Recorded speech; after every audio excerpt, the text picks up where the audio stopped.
So last time we drew the map, out, we placed the cities in terms of where they're going to be. But now this time we have named the cities. Now I have done this already and I've split up the country. So let's go in and see what we've done and where this map can take us. Does that make sense? Where the map can take us? Well, in the imaginations anyway, I'll just zoom in. We've got Morrigal, of course, and now we have all the cities, and I've done it in the background that I have actually split up the provinces where, the borderlines of where each realm, I suppose, is in control of, and in terms of how we can build upon that story in the future in terms of drawings, storylines, peoples, characters, places, all that stuff to draw. We would need to be able to create landscapes that these guys are going to work from. So let's start over here on this small island up above. We've got two cities on it, Magna Síolse and Réimse.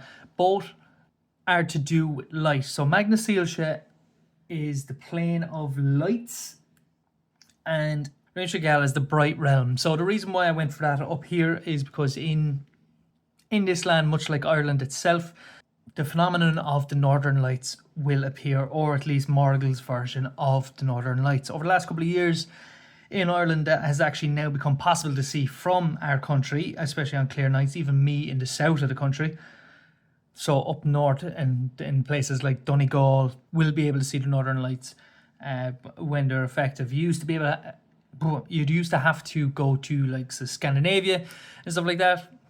Don't need to anymore. Apparently, it's in our own country. So, Magna Síolse, you can imagine very dramatic effects going along here, dramatic coastlines because of being faced through the sea. So that would be interesting going forward. Maybe characters would be focused on the lights. They've created a religion based around that. So just very interesting where that could go forward based on that light, because especially being an island cut off from the mainland itself, they could have developed as a society in a different way. And you've got the borderline going through just here. So Réimse being the smaller version of it, and Magna Síolse having that forest as well. Will they have used that to their advantage and taken over? Will they have likes of temples and so on within these forests, or are the forests too dangerous to even go into? That is something that we can actually figure out. Up the north of the mainland, we have Tír Cúiseach, which means hollowed land. And the reason for that is because they have this volcano right here. And although volcanoes themselves can create awfully fertile land, as you can have around here, the consistent eruptions will wipe out continuously stuff around. So no forest can really grow there if the eruptions continue. But there you got that nice little bit of a mountain range, city far enough away, up on a river plain. Very Pompeii-esque sort of thing. So you can imagine sort of maybe a dry zone going on up here. If you go down past the borderline to Mag Orga, which Mag Orga is Golden Plain, so they are benefiting from the blowdown of the fertile soil. They've got the nice big lake in the middle of it along their lands. They got the river, they got this natural bay forming. So they've got a lot of benefits of what they use to their advantage as a civilization growing here, and have the natural border of the river going along here. So they have both sides of the lake being able to see, and have been able to develop solely in this big middle part of the land, probably one of the richest places that's in Morrigal itself. Then you've got Mag Tortul just here, just below it again. We've got, and that is down as the fertile plain. Once again, you see rich forests. The lands are going to be good. The rivers are running through it. You've got the protection of the mountains along the back, so no one has ever been able to come back at them. You've got the thick forest right in the front. So a very interesting place to have developed. Somewhere that may not have had to develop its own defences with all these natural defences knocking around. It'd be interesting to see how the people there have begun to live. Do they survive purely off the lands? All that good stuff. You got Magna Sliabhta, which is the mountain plains. So you've got dramatic cliffs on the right hand side, and you've got the mountains in the back. Again, have these people been able to mine? Have they been able to go into the mountains? This is something that we can dig into. Very interesting idea for a society going on here on the other side of where rivers are. So how have they managed to source the water when they don't have rivers just running right past them like all the others seem to have? Just below that, then you've got you got Réimse Cogernock, which is the Whispering Realm. Again, right next to the mountain realm. They've obviously kept themselves.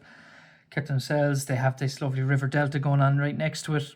Interesting, down along the south coast, they have the majority of the south coast in terms of the realm split, and be interesting to see how these guys work together to survive, to develop, and all that stuff. And then across this little barrier through these dense forests and river deltas, you got Tír Dá. So Tír Dá is the land of colour.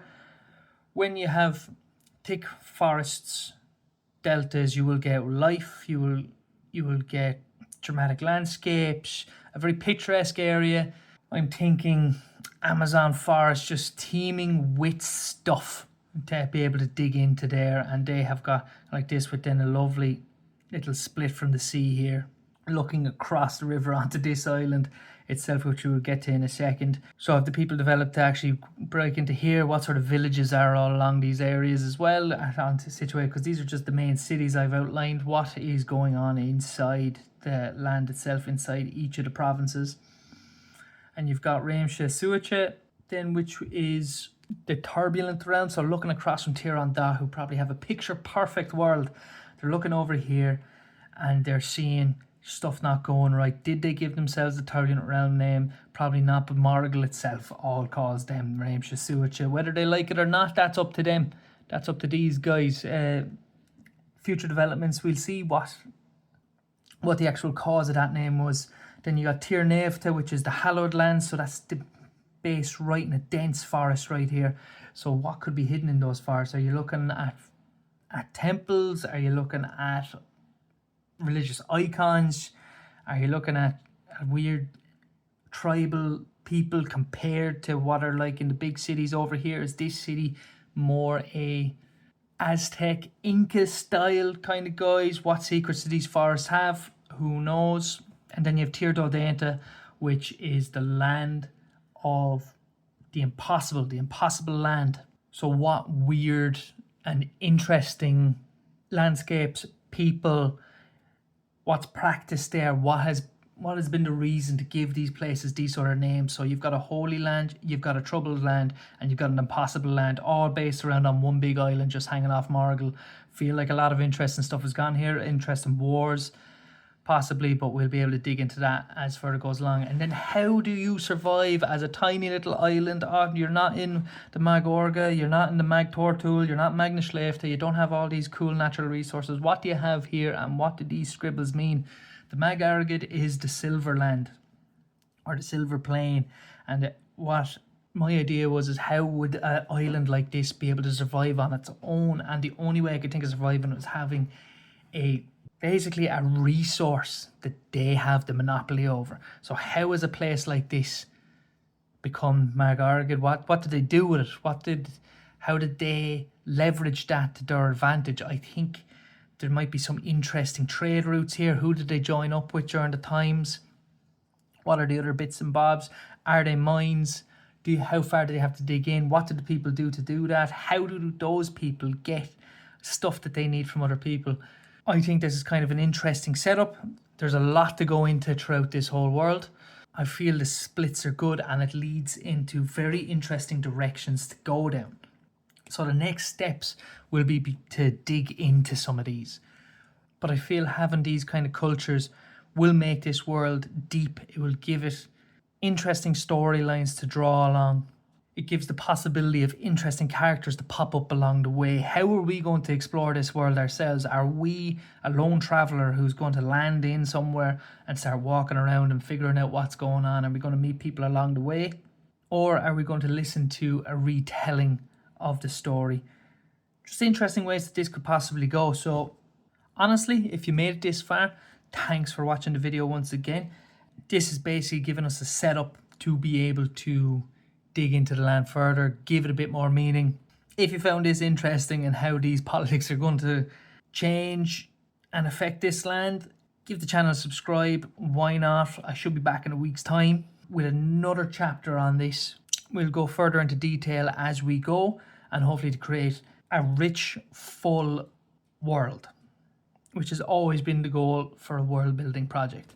Probably super easy to do, especially on your first time doing it. So again, if you enjoyed this kind of stuff, that's what I'm going to be planning on doing. And I hope you enjoyed the video. Good luck.